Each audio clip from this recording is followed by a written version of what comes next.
The message of the prom is all about acceptance and tolerance and love and being able to be true to yourself and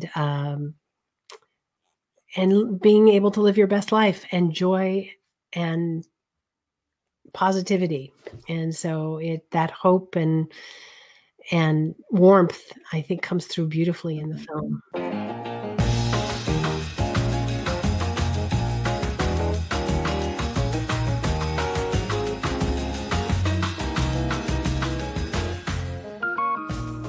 I am so delighted to welcome 4-time Tony Award winner, Drama Desk winner, Emmy winner, Broadway producer, and filmmaker Dori Berinstein. Dori is one of the lead producers of the original Broadway production of The Prom, which I was a co-producer of, and she is also a producer on the upcoming adaptation film, The Prom. Dori, congratulations on the premiere. Oh, thank you so much, Nelda. And thank you for being part of it from such an early point. You've been an amazing partner on The Prom. Amazing. It's just such a beautiful show. I am so excited that it is premiering December 11th on Netflix. It's looks spectacular. I'm just excited. So excited about it. Lots of buzz. Lots of buzz, which is so nice. I love it. So you have been involved with The Prom. Now, Dori, how many years back at this point? At this point, 10 years. 10 years. I know. Isn't that crazy? Isn't that crazy when you think about that? So that's when the idea was first discussed. So can you give us a little bit of that journey and the initial spark to how it got to Broadway? Sure. I'm happy to take you through it. You know, it's really so interesting because with Broadway shows, they are hard and they take a long time. And it takes, you know, it's a journey. It's an adventure. And you never know if you're going to, at the end of the day, have a show that makes it all the way to Broadway. So particularly with this show, because it's rare these days that there's an original musical. Most musicals are based on big movie franchises or incredible artists, musical artists, and their you know portfolio of music. And so a real original story is a very, very rare thing. And the idea originally came from Jack Vertel, who's a Broadway a legend. He's a writer and conceiver, and he just had this idea, a basic idea of these Broadway divas that swoop down to save the day, and a story of hope and inspiration. And he pitched that to Casey Nicola, director. He had already done Book of Mormon and Spam-A-Lot. And I knew Casey from Thoroughly Modern Millie years before. And Casey turned around and invited Bob Martin, the amazing book writer and the star of The Drowsy Chaperone, and Matthew Sklar, the composer he had just worked on Elf with Matthew Sklar, and the book writer lyricist Chad Begulin. And he said, guys, you know, let's do this together. Let's tell this story together. And then they turned around and invited me to dinner and pitched this idea for the show. And it literally was like, you know, 3 lines. But the story just was so filled with heart and hope and humor. And I'm sitting in front of these guys that I just think are so ridiculously talented. And it was at that moment, it was like, yes, we're doing this. Let's do it. And we were off and running. And 8 years later, we opened on Broadway. 8 years. 8 years. Yeah, and I think I got in about 3 years before it opened on Broadway. If that's more than that, more than that. I think a little bit more than that, because we were doing our out of town in Atlanta. Yeah. Yeah, I got to go to Atlanta, which, oh my goodness. I think the thing that as my first, you know, touch into production, especially for Broadway, for a musical, was watching the audience that day in Atlanta. And I think that was where I was like, just watching the reactions, because I knew my heart reaction when I saw everything. And I knew, you know, that it ended with such joy. So that was such a fun thing for me to see. So it opens on Broadway. with an incredible, crazy cast. But how did it get to the attention of producer Ryan Murphy? Ryan had heard about the musical, but we also reached out to Ryan and invited him to see the show. It's right when the show opens and there's a lot of attention and excitement about it. It's an obvious time to see if there might be interest in a film adaptation. And so we invited Ryan, but he knew about it anyway. And we had opened in November and he showed up in January. As did a bunch of other folks from other studios. And Ryan had just formed a relationship with Netflix and had a big deal with them, was doing several television series with them. And he came to see the show. And right after the show, he said to Bill Damashki and to myself, "Oh my gosh, I love this. I want this. I want to make this into a feature film. I'll be back to you guys." And, we also heard that from other people. And as is typical in Hollywood, you hear that and then you never hear from people again. It's like, you kind of think, that's nice. I'm glad they had a nice evening. And you have the lowest expectations, but Ryan was right back to us and said, "I want to do this and I want to make this happen." And so immediately we were figuring out the terms and when and how and where. And 2 months later, I think we had a full deal in place, and things started to ramp up in pre-production. And we were shooting the movie in December of the same year, which it never happens that way. It just doesn't happen that way. Really.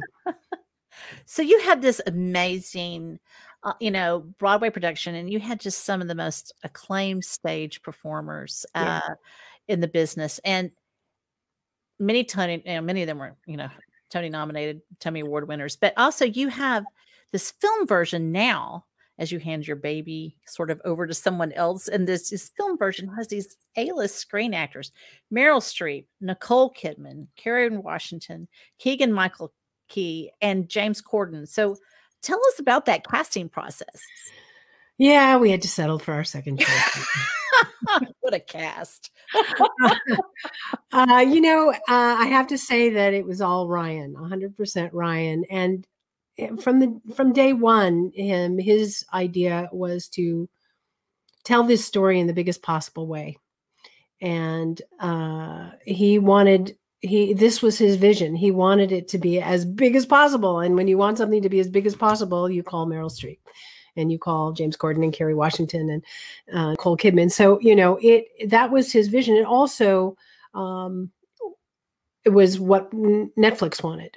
If we had made a very small indie movie adaptation, it would be out there and it'd be wonderful and we'd be ecstatic.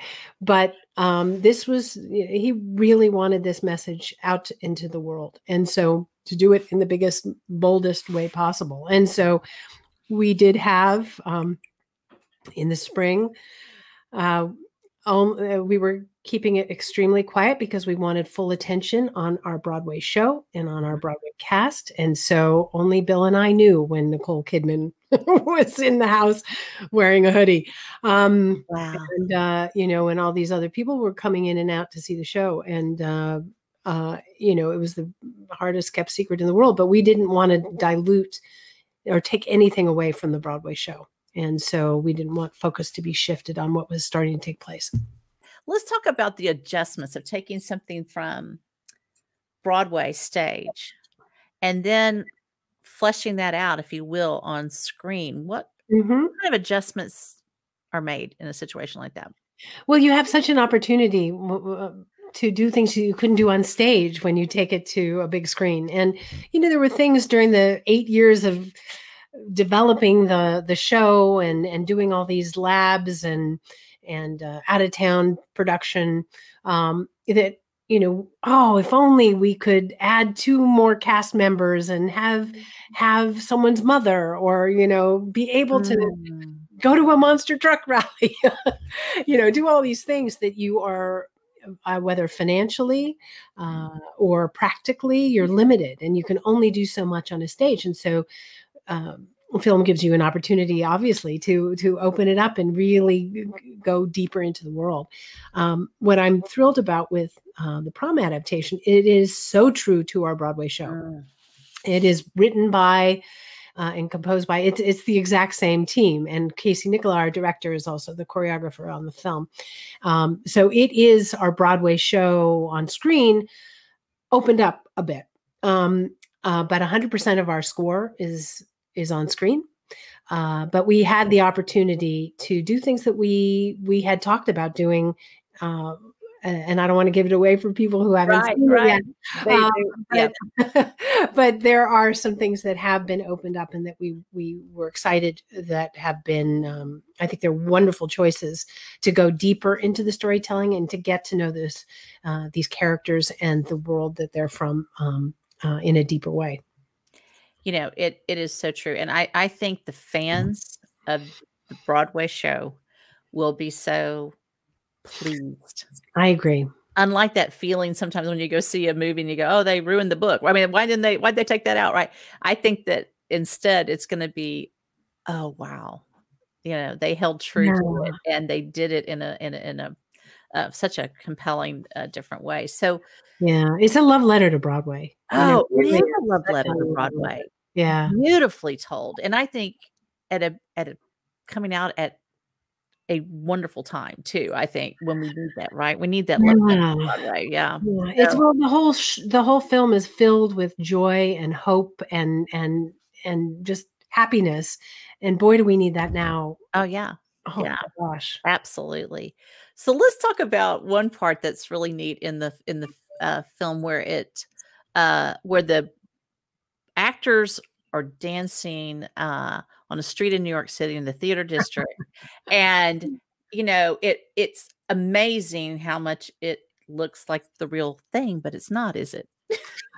The magic of Hollywood. It was ideally going to be the real thing. And the intent for the opening number was to shut down several streets in the Times Square area and perform that in the exact world of New York and Broadway. But that was not something that New York City was willing to do. Even for Ryan Murphy. Okay. Even for Ryan Murphy. So Ryan basically turned around to Netflix and said, we need to build New York. And amazingly enough, Netflix said, all right, let's do it. And they built the most extraordinary set. It is stunning. It's kind of 44th Street, right near Sardi's, in the Times Square area on steroids. It is there, but they're obviously, it's just so gorgeous. If only New York looked like that. It is beautiful. Yeah. I love the scene when they're walking down, and the trailer shows this too, so I'm not giving anything away, but just the slick look at the wet look at the streets and how it's just so well done. So well done. The director of photography, Matthew Labatique, is extraordinary. It feels so lush and beautiful. He's a master. Oh, it was gorgeous. So why do you think this story resonates so now? What is the message of the Prom? The message of the Prom is all about acceptance and tolerance and love and being able to be true to yourself and being able to live your best life and joy and positivity. And so that hope and warmth, I think, comes through beautifully in the film.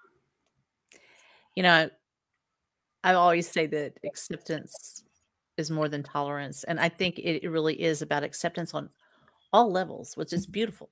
The love is beautiful in the show. So it won the 2019 Drama Desk Award for Best Musical. It was nominated, the stage version's nominated for 7 Tony Awards. Broadway audiences responded so positively. The critics did as well.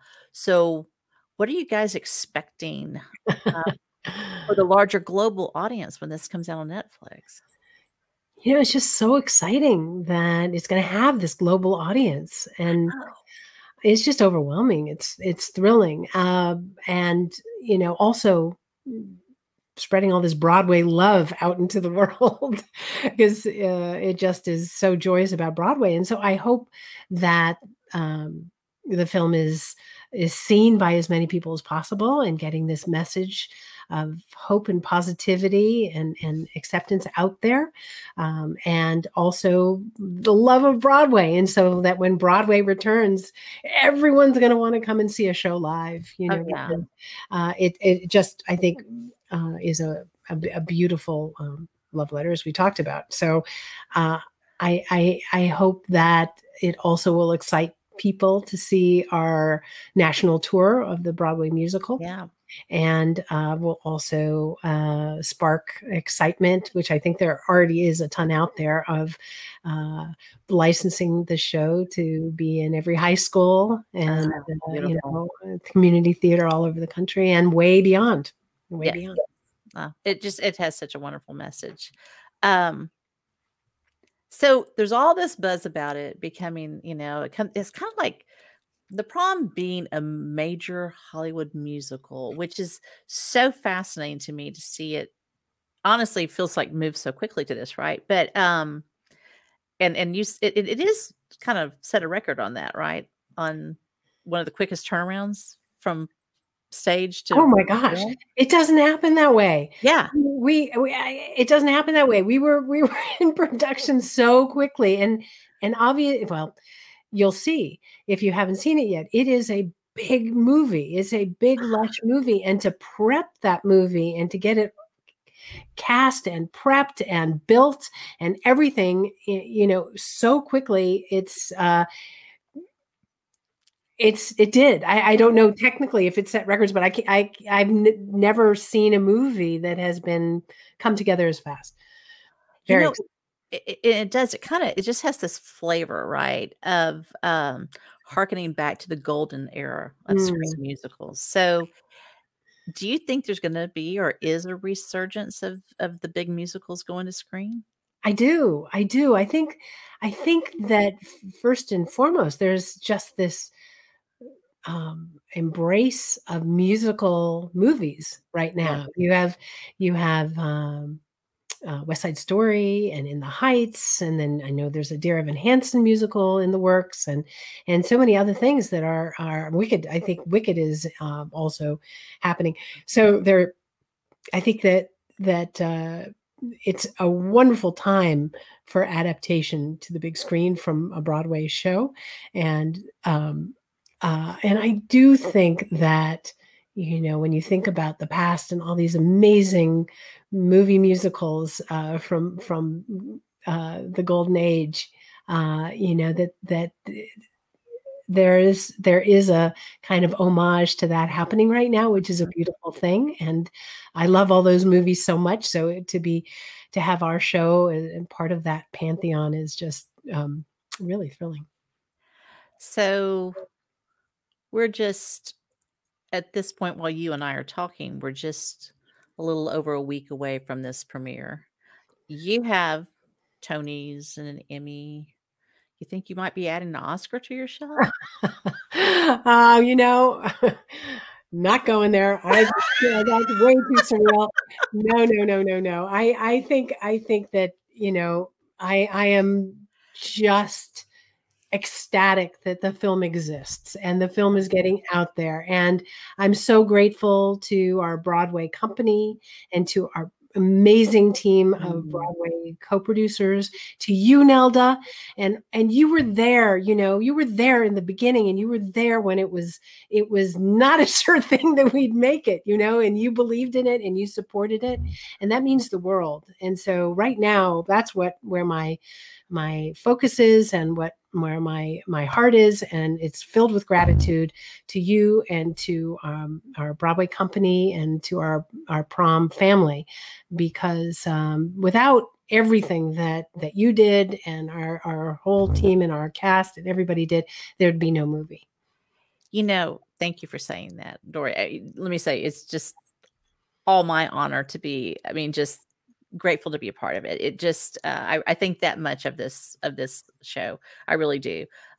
Its message is amazing. Its writing is impeccable. The voices, the vocals, the lyrics. Oh my goodness. It's hard to say. I've told people before, you'll laugh, you'll cry, you'll be so joyous in the end, and you'll be so glad that you got to see this, and Yeah. I really do think that the soundtrack runs in my house a lot. So I have an audience question for you. Sure. All right. What was the motivation behind adapting the stage production to a film?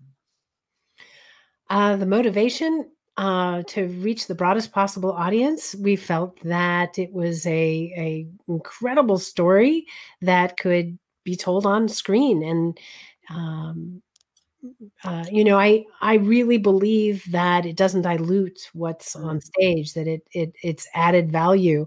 And so I had this experience on Legally Blonde, and we put the movie, we shot the stage production and released it at exactly the same time the show was on stage, Legally Blonde. And, everyone said, no, don't do it. It's going to cannibalize your audience and no one's going to show up at the theater. But it didn't. It had the opposite effect. And we just felt that the film would then kind of just add a whole other layer of excitement and interest around the tour, licensing, an eventual revival, so we only felt that it was an important message to get out there in the biggest way possible, but also it would add value to our stage production.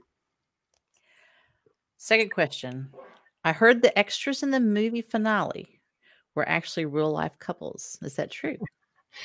I think some of them were. Some of them were. Okay. I think some of them were, absolutely. Okay. That's interesting. So what's up for this next week for you, getting ready for all of it? It's just exciting to think about all the people around the world that are going to see this story. I think that timing, given the world we're living in right now, I'm just ecstatic that it's going to be a shot of joy that is going to be there for everyone during such a challenging time. So that makes me feel very good. Of course, I wish so much we could all be together in person and with our Prom theater family, enjoying and experiencing this all together. That would mean the world to me. We're going to have to recreate that when we can, and all be together for that. But virtually, it will be December 11th will be a thrilling day. That's right. So we will see you guys, really, the Prom on Netflix premiering December 11th.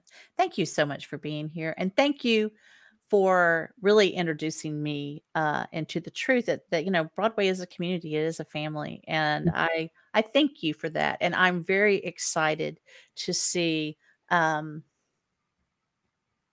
that completely and totally thanked and grateful for, and acknowledging it. The people who've made the film have made that so clear about how they feel about Broadway. And so this is a love letter to Broadway. I cannot wait. Thank you for being here, Dori. Well, thank you so much, Nelda. And thank you for being such a big part of the Prom and of Broadway. And I adore talking with you.